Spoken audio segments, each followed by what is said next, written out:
সাল্লাল্লাহু আলাইহি ওয়াসাল্লাম বলেন, যেই ব্যক্তি কিতাবুল্লাহ থেকে কোরআনুল কারীম থেকে একটা হরফ পাঠ করবে, মান ক্বারা হারফাম মিন কিতাবিল্লাহ, কিতাবুল্লাহ থেকে যে ব্যক্তি একটা হরফ পাঠ করবে, ফালাহু হাসানাতুন, তার আমলনামায় একটা নেকি লেখা হবে। ওয়াল হাসানাতু বিআশরি আমসালিহা, এমন একটা নেকি আমার আপনার আমলনামায় লেখা হবে কোরআন তেলাওয়াত করার পরে, যে একটা নেকি হবে 10টা নেকির সমান। বলেন সুবহানাল্লাহ। যে একটা নেকি হবে 10টা নেকির সমান। আল্লাহ নবী সাল্লাল্লাহু আলাইহি ওয়াসাল্লাম বলেন, লা আকুলু আলিফ লাম মিম হারফুন, আল্লাহর নবী বলেন, আমি এই কথা বলছি না যে আলিফ লাম মিম এই তিনটা মিলে একটা হরফ। আল্লাহ নবী বলেন, ক্বালা বাল আলিফুন হারফুন, এই আলিফ লাম মিমের মধ্যে আলিফ একটা হরফ, ওয়া লামুন হারফুন, এবং লাম একটা হরফ, ওয়া মিমুন হারফুন, এবং মিম হলো একটা হরফ। সুতরাং আমি আপনি যদি কোরআনুল কারীম থেকে শুধু সূরা বাকারার এই আয়াতটা তেলাওয়াত করি, আলিফ লাম মিম, আমাদের আমল নামায় সাথে সাথে আল্লাহ রাব্বুল আলামিন 30টা নেকি লিখে দেন। বলেন সুবহানাল্লাহ। এজন্য বলতেছি যে পৃথিবীর মধ্যে এমন কোনো দামি গ্রন্থ নাই, এমন কোনো বড় কোনো লেখকের কোনো গ্রন্থ নাই যেই গ্রন্থ সারা দিন রাত 24 ঘন্টা পাঠ করলেও একটা নেকি আপনার আমল নামায় লেখা হবে। আর কোরআন হলো এমন একটা গ্রন্থ, এমন একটা কিতাব, যেই কিতাবের প্রত্যেকটা হরফে আল্লাহ 10টা করে নেকি দান করবে, প্রত্যেকটা হরফ। পৃথিবীর আর কোনো এমন কোনো গ্রন্থ নেই। শুধু তাই না, অনেকে বলে কোরআন বলে না বুঝে পড়লে নেকি নাই, কিন্তু এই হাদিসের ভাষ্য অনুযায়ী বুঝার কথা এখানে আছে। এখানে হচ্ছে কোরআন পড়লেই মানুষের লাভ, কোরআন পড়লেই মানুষের লাভ। দুনিয়া এই ক্ষণস্থায়ী জিন্দেগি, মরলে আজকে মরলে কোটি কোটি টাকা ব্যাংক ব্যালেন্স সব রেখে যাবেন, যাবে তো শুধু নেকি আর বদ আমলের যেই বদ গুনাহ এগুলো যাবে। এজন্য আমাদের নিজেদেরকেও কোরআনের সাথে সম্পৃক্ত করতে হবে। আমাদের সন্তানদের যদি কল্যাণ আমরা চাই, আমাদের সন্তানদেরকেও এই কোরআনের সাথে সম্পৃক্ত করে রাখতে হবে, মাদ্রাসায় দিতে হবে, দ্বীনি শিক্ষা তাকে দিতে হবে। এই কোরআনের সাথে যদি সম্পৃক্ত নিজে হই এবং সন্তানদেরকে করি, আমাদের লাভ না লস? লাভ। কোরআনের সাথে সম্পৃক্ত হওয়া আমাদের নিজের লাভ। কারণ মৃত্যুর তো কোনো বয়স নেই। বয়স আছে? যে কোনো মুহূর্তে মালাকুল মাউত আমাদের কাছে চলে আসতে পারে।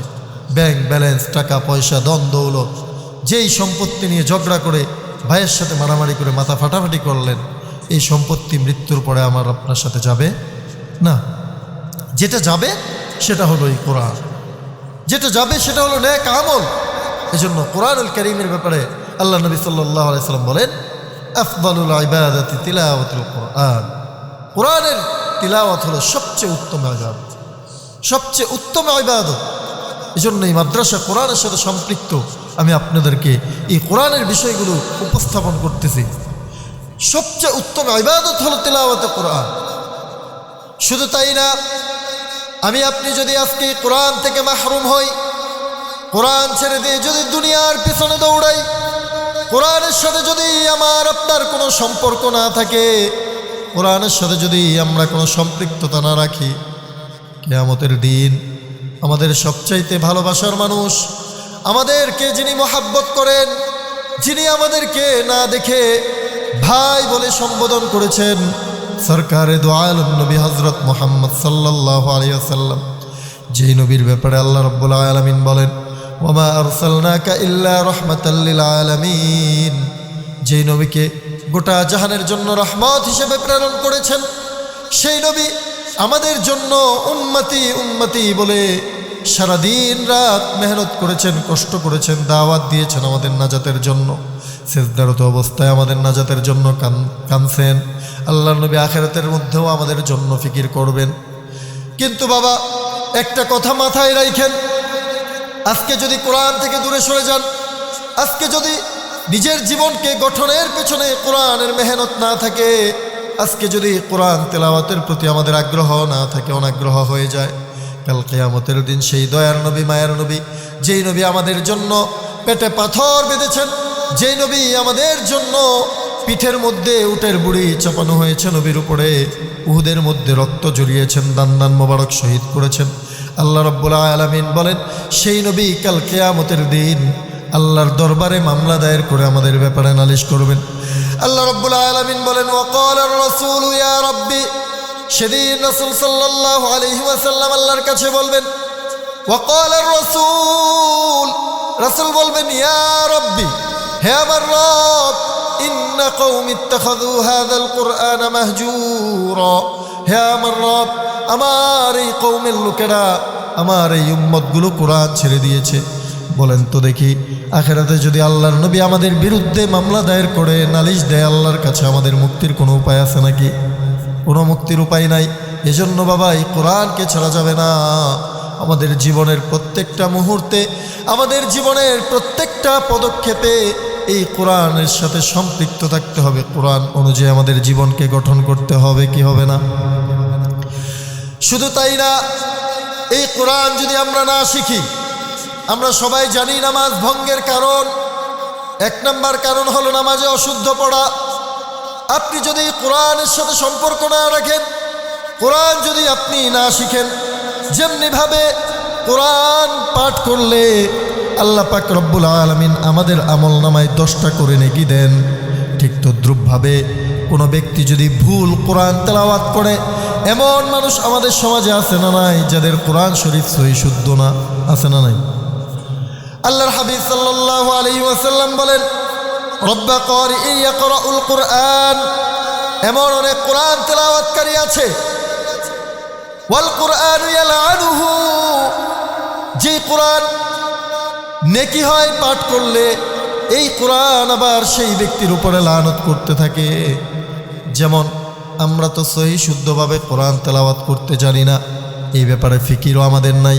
আল্লাহর হাবিব বলেন যদি তুমি কোরআন তেলাওয়াত সহি শুদ্ধভাবে না করো, কোরআন তেলাওয়াত যদি ভুল তেলাওয়াত করো, আল্লাহর হাবিব বলেন এমন অনেক তেলাওয়াতকারী আছে যেই তেলাওয়াতকারীর ব্যাপারে আল্লাহর হাবিব বলেন সেই ব্যক্তির উপরে কোরআন লানত করতে থাকে। বলেন নাউজুবিল্লাহ। এজন্য সহি শুদ্ধভাবে কোরআন তেলাওয়াত করা শিখা আমাদের সকলের জন্য ফরজে আইন। তলাবুল ইলমি ফরিদাতুন আলা কুল্লি মুসলিম, জরুরি আলেম তলব করা প্রত্যেকটা মুসলমানের উপর ফরজ। এটা কিন্তু বাবা ফরজে কিফায়া না, বরং ফরজে আইন। কারণ আমরা যারা বালেগ পুরুষ রয়েছি, যারা আমরা আকিল বালেগ মুকাল্লাফ রয়েছি, প্রত্যেকটা পুরুষের এবং নারীর উপরে নামাজ ফরজ, কি ফরজ না? প্রত্যেকটা মানুষের উপরে নামাজ ফরজ। যদি নামাজ ফরজ হয়, আপনারা বলেন তো নামাজ কি কোরআন তেলাওয়াত ছাড়া সম্ভব? কোরআন তেলাওয়াত ছাড়া নামাজ সম্ভব নয়। এজন্য নামাজ যদি সহি শুদ্ধভাবে পড়তে হয়, নামাজ যদি আল্লাহর কাছে কবুল করাইতে হয়, তাহলে সর্বপ্রথম আমাদেরকে যেই জিনিসটা জানতে হবে, কোরআন তেলাওয়াত সহি শুদ্ধভাবে জানতে হবে। কারণ সহি শুদ্ধভাবে তেলাওয়াত যদি আমরা নামাজের মধ্যে না করি, তাহলে আমাদের কোনো নামাজ কবুল হবে না। এজন্য আমাদের জীবনে বাদ যেমন জরুরি, খাবার যেমন জরুরি, আমাদের হায়াতে থাকতে আমাদের জন্য পানি যেমন জরুরি, এর চাইতে আরো বেশি জরুরি হচ্ছে আমাদের জন্য কোরআন তেলাওয়াত শেখা। প্রত্যেকটা মানুষের উপর, শুধু সন্তান না, বাচ্চা না, মুরব্বী বাবাদের উপরও কোরআন তেলাওয়াত শিখা অনেক জরুরি। ভাত না খাইলে মারা যাবেন, কিন্তু কোরআন সহি শুদ্ধভাবে না শিখলে আপনার চিরস্থায়ী ঠিকানা হবে জাহান্নামে। কথা ঠিক না বেঠিক? কারণ নামাজ অশুদ্ধ হওয়ার 1 নম্বর কারণ হলো নামাজে অশুদ্ধ তেলাওয়াত। এজন্য শুধু হেসখানায় ছাত্র না, বরং আমাদেরকে, আপনাদেরকে, বয়স্ক 70-80 বছর হয়ে গেছে, এই ভুল কোরআন শিখে আপনারা নামাজ পড়তেছেন, নামাজের ব্যাপারে আপনারা গাফেল ছিলেন। নামাজ ভঙ্গ হওয়ার কারণ 1 নম্বরটাই আপনার মধ্যে পাওয়া যায়। সুতরাং নামাজ তো হওয়ার কথা না।